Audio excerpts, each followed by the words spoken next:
bersedia mendengar. Sejak kulihat wajahnya, ku yakin pada firman-Nya dan menyerahkan bimbangku di dalam saat yang teduh.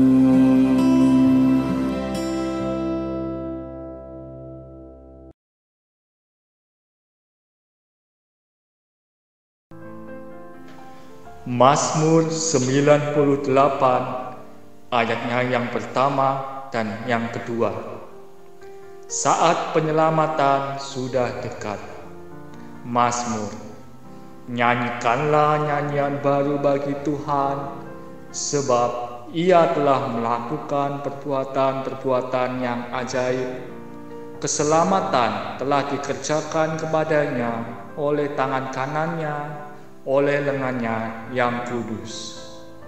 Tuhan telah memperkenalkan keselamatan yang daripadanya, telah menyatakan keadilannya di depan mata bangsa-bangsa.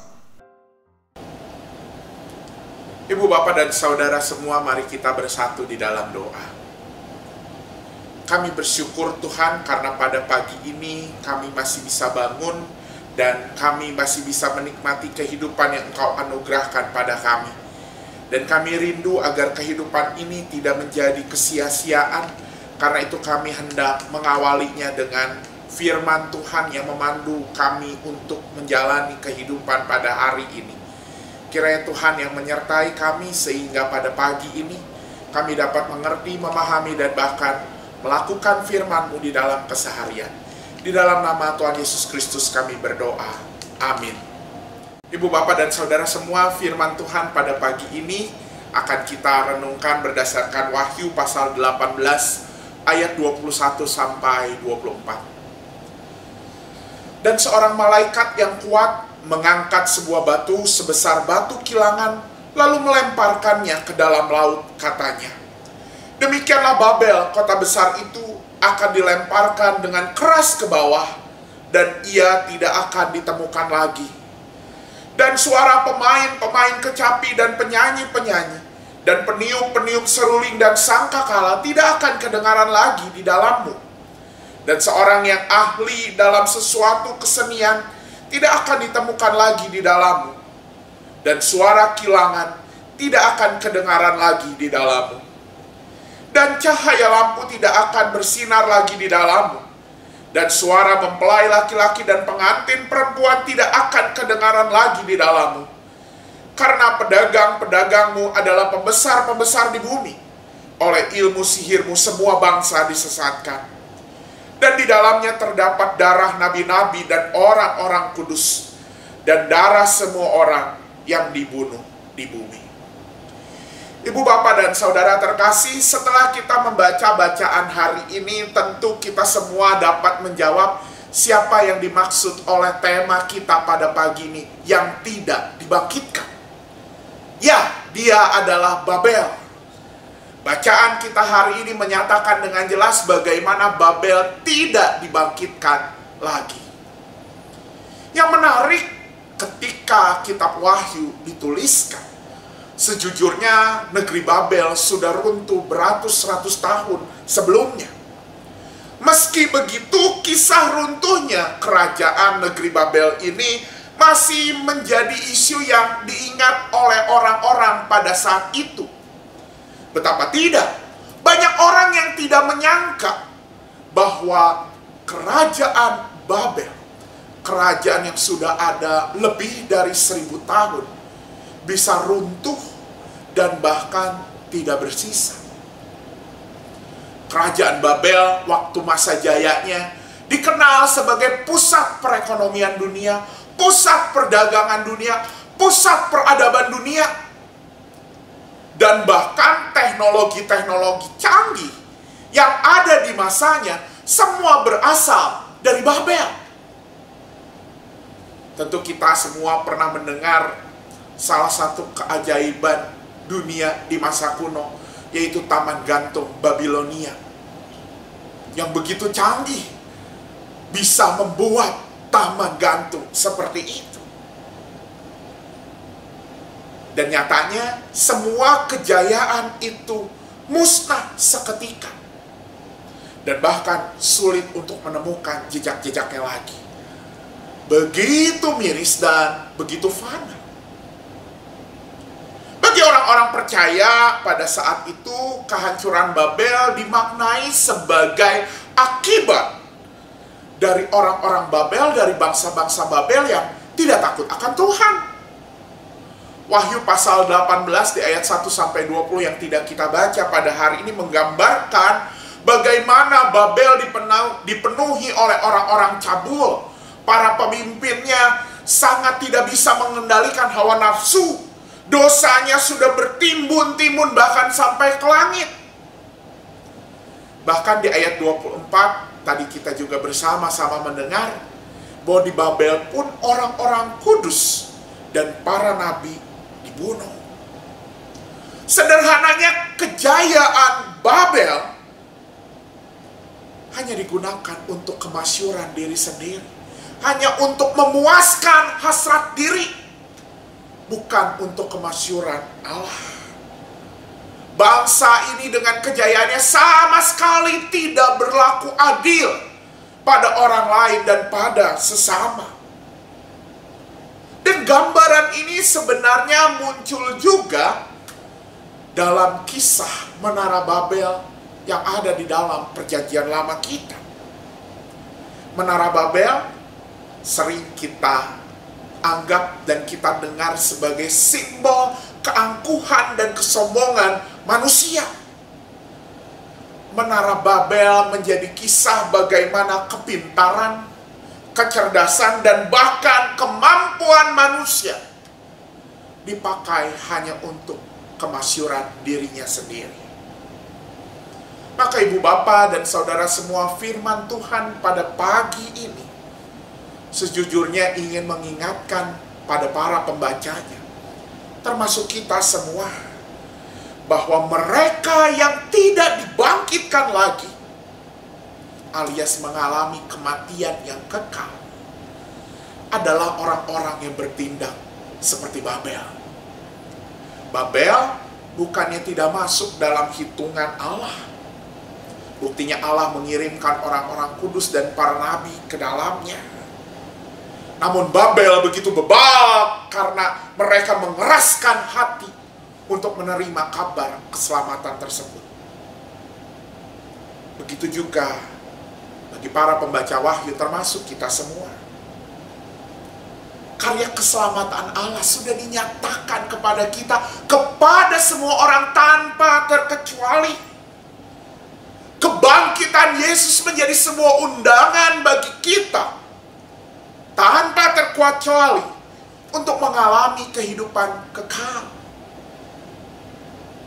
Namun ketika anugerah keselamatan itu sudah diberikan, sudah dinyatakan kepada kita, sudah dinyatakan dengan penuh rahmat dan kemurahan, apakah kita masih bebal seperti Babel? Bebal karena kemudian tidak menghiraukan apa yang menjadi kehendaknya. Bebal karena justru keselamatan kita pakai untuk hidup sebebas-bebasnya semau kita, dan bahkan untuk kemasyuran diri sendiri. Hati-hati. Kalau kita masih seperti itu, jangan-jangan kita melewatkan undangan untuk mengalami kehidupan kekal yang sudah dianugerahkan kepada kita. Maka ibu bapak dan saudara semua, di pagi hari ini, marilah kita memeriksa diri. Marilah kita sama-sama mengawasi diri kita. Jangan sampai diri kita menjadi Babel-Babel di masa sekarang. Jangan sampai hari-hari yang akan kita jalani menjadi hari-hari di mana kita menjadi Babel. Apa saja yang bisa kita awasi dari diri kita? Yang pertama, ibu bapak dan saudara semua, tak ada yang bisa menyangkal bahwa Babel adalah negeri yang penuh berkat, penuh dengan kelimpahan, penuh dengan kemakmuran. Namun ternyata kelimpahan dan kemakmuran ini tidak Babel gunakan untuk keadilan, untuk berlaku kasih pada sesama. Kelimpahan, kejayaan, kemakmuran hanya dipakai untuk kemasyuran diri sendiri. Maka ibu bapak dan saudara semua, untuk menghindari diri menjadi Babel, kita perlu waspada terhadap berkat yang Tuhan berikan setiap hari pada diri kita. Mungkin berkat itu bisa berupa materi, uang, makanan, atau berbagai hadiah lainnya. Berkat itu mungkin bisa berupa kesembuhan, pemulihan, ataupun kemampuan, dan berbagai hal lainnya. Dan siapa sih yang tidak senang ketika kita mendapat berkat? Namun ingat, ketika Tuhan memberikan berkat itu kepada kita, artinya ada maksud Tuhan untuk kita. Tuhan memberikan berkat itu mungkin menjadi bekal untuk kita melakukan pekerjaan Tuhan. Maka saat ada berkat yang kita terima, gunakanlah itu untuk melakukan pekerjaan Tuhan. Saat kita memberlakukan kasih dan keadilan pada sesama maupun pada semesta ini, jangan menjadikan berkat malah menjadi alat untuk memasyurkan diri dan bahkan memamerkan diri. Nih, saya diberkati Tuhan. Hanya untuk memperlihatkan, nih, saya orang yang benar artinya karena diberkati Tuhan. Ingat, kita diberkati dan bahkan kita diberikan jaminan kebangkitan. Bukan sekadar untuk kehidupan kita sendiri, tapi agar kita pun membangkitkan kehidupan orang lain dan bahkan memberikan kehidupan pada semesta. Yang kedua, berkat Babel lainnya adalah pengetahuan yang cukup maju. Teknologi-teknologi canggih pada masanya ada di negeri Babel. Tapi apa yang terjadi? Seperti yang disaksikan di ayat 24. Babel justru menggunakan ilmu itu untuk menyesatkan bangsa lain. Maka hal ini juga menjadi alarm untuk kita. Jangan sampai ilmu pengetahuan yang Tuhan berikan dalam hidup kita malah menjadi hal yang membuat orang lain tersesat. Kita menyesatkan orang lain. Orang lain merasa tersesat alias apa? Merasa bodoh. Karena apa? Karena melihat kita. Tidak sedikit orang pintar, orang cerdas terjebak menggunakan kecerdasan dan pengetahuannya yang lebih justru untuk menjatuhkan orang lain. Untuk membuat orang lain merasa bahwa dirinya tidak berguna, dirinya bodoh. Termasuk dalam pengetahuan akan firman Tuhan. Kadang karena kita merasa sudah tahu, sudah lebih lama beriman, sudah lebih lama di gereja, akhirnya kita meremehkan, merendahkan orang-orang yang baru belajar, orang-orang yang baru bertumbuh, dan akhirnya mereka merasa bodoh. Hati-hati. Jika memang kemudian kecerdasan kita kemudian membuat orang lain merasa bodoh, hati-hati. Jangan-jangan disitulah tanggung jawab kita untuk terus menuntun mereka di jalan yang benar. Menuntun mereka untuk membawa terang bagi mereka. Ini yang kedua. Hal yang ketiga dan terakhir adalah waktu serta kesempatan. Wahyu menggambarkan kehancuran Babel hanya terjadi 1 jam saja. Kita bisa melihatnya di ayat 19. Kehancuran Babel bagaikan seorang malaikat kuat yang mengangkat batu sebesar batu kilangan dan melemparkannya ke dalam laut. Musnah begitu saja. Maka gambaran ini menjadi peringatan juga untuk kita agar tidak menjadi Babel ketika apa? Ketika kita juga tidak menyia-nyiakan kesempatan dan waktu yang ada. Saat ada peluang, waktu dan kesempatan yang hadir untuk kita berbuat baik, jangan berpikir untuk menunda. Ketika ada waktu dan kesempatan untuk kita melakukan pekerjaan Tuhan, melakukan pelayanan, Jangan pikir masih ada waktu nanti. Kita tidak tahu. Saat ada kesempatan untuk melakukan itu, lakukanlah pada saat itu juga. Karena bisa jadi kita tidak tahu seperti Babel. Dalam waktu 1 jam, kesempatan itu tidak akan datang lagi. Tidak akan bangkit lagi. Maka ibu bapak dan saudara semua, marilah kita menjaga diri, mengawasi diri. Jangan sampai diri kita menjadi Babel-Babel di masa kini. Jangan sampai diri kita menjadi Babel yang tidak dibangkitkan lagi. Hanya karena kita melewatkan kesempatan yang telah Tuhan berikan kepada kita untuk merasakan kebangkitan dan kehidupan yang kekal. Gunakanlah berkat yang ada untuk menjadi berkat.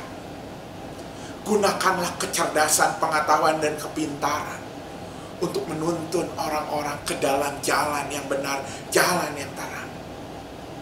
Dan gunakanlah setiap kesempatan waktu yang ada dengan tidak menundanya. Kita pun akan terjaga untuk terus mengalami kebangkitan dan bahkan kehidupan yang kekal yang telah Tuhan Yesus anugerahkan pada kita. Amin. Umat yang terkasih, mari kita bersatu di dalam doa. Ya Tuhan kami, sumber kehidupan, terima kasih melalui firman Kau telah mengingatkan kami untuk tidak terjebak menjadi Babel-Babel masa kini. Karena itu ya Tuhan, kami ingin berdoa untuk dunia kami, dunia yang kami tinggali. Kiranya ya Tuhan, para pemimpin dunia pun tidak terjebak menjadi Babel-Babel masa kini. Tuhan tolong agar para pemimpin dunia menjadi pribadi-pribadi yang mengutamakan berbagai kebijakan untuk menjaga perdamaian dunia dan menjauhkan bangsa ini, bangsa-bangsa di dunia dari berbagai peperangan. Jika saat ini kami mendengar ada perang antara Israel dan Hamas, perang di Ukraina dan di Rusia, maupun perang-perang lainnya, kiranya Tuhan yang memberikan hikmat pada para pemimpin negara-negara terkait untuk tidak menjadi Babel, untuk tidak sekadar mencari kemasyuran diri, tapi untuk melakukan pekerjaan Tuhan di seluruh dunia ini. Kami berdoa juga ya Tuhan, ketika negara-negara pun berjuang untuk bersama-sama menangani pemanasan global, perubahan iklim, kiranya ya Tuhan, bumi ini dapat menjadi bumi yang lebih baik. Saat bangsa-bangsa pun tidak sekadar mencari berbagai hal untuk kepentingannya sendiri, tapi untuk kepentingan semesta ini. Kami juga berdoa ya Tuhan untuk bangsa kami di masa-masa menjelang pemilihan umum. Rekatkanlah tali-tali persaudaraan yang putus, sehingga berbagai kampanye, pemilihan umum dengan pilihan yang berbeda bukan untuk memutuskan hubungan persaudaraan. Berikanlah kedinginan, berikanlah kelembutan hati pada pihak-pihak yang terlibat dalam kampanye, maupun kami sebagai masyarakat yang juga akan memilih pemimpin kami di Februari 2024 mendatang. Kami juga berdoa ya Tuhan untuk pergumulan masyarakat yang sedang mencari nafkah dan usaha, mencari berkat ya Tuhan. Biarlah ya Tuhan di dalam segala keterbatasan mereka, mereka menyadari bahwa sumber berkat seluruhnya hanya dari Tuhan. Kami juga ingin berdoa untuk GKI Surya Utama, khususnya kesehatan para pendeta, tenaga pelayan gerejawi, jemaat GKI Surya Utama di dalam segala pergumulannya, khususnya pergumulan di dalam kehidupan keluarga. Ketika kami bersama-sama sedang menghayati bulan keluarga, kiranya Tuhan yang menyertai, biarlah momen ini menjadi momen kami untuk menyegarkan nilai-nilai kekristenan yang hadir di tengah keluarga. Inilah doa kami ya Tuhan di pagi ini. Dan kiranya Tuhan yang terus menjaga kami, Tuhan yang terus memberkati kami, Tuhan yang terus menyertai kami di dalam kehidupan kami sehari-hari, dari kini sampai selama-lamanya, hingga kami tidak menjadi pribadi-pribadi yang menjadi Babel untuk sesama dan bahkan untuk dunia ini. Kami justru bisa menjadi pribadi-pribadi yang membangkitkan kehidupan, meneruskannya dari kuasa Kristus, agar dunia ini, manusia, mendapati pemulihan yang kekal dan kehidupan yang tak berkesudahan dari Allah Sang Sumber Hidup. Di dalam nama Tuhan Yesus kami berdoa. Amin.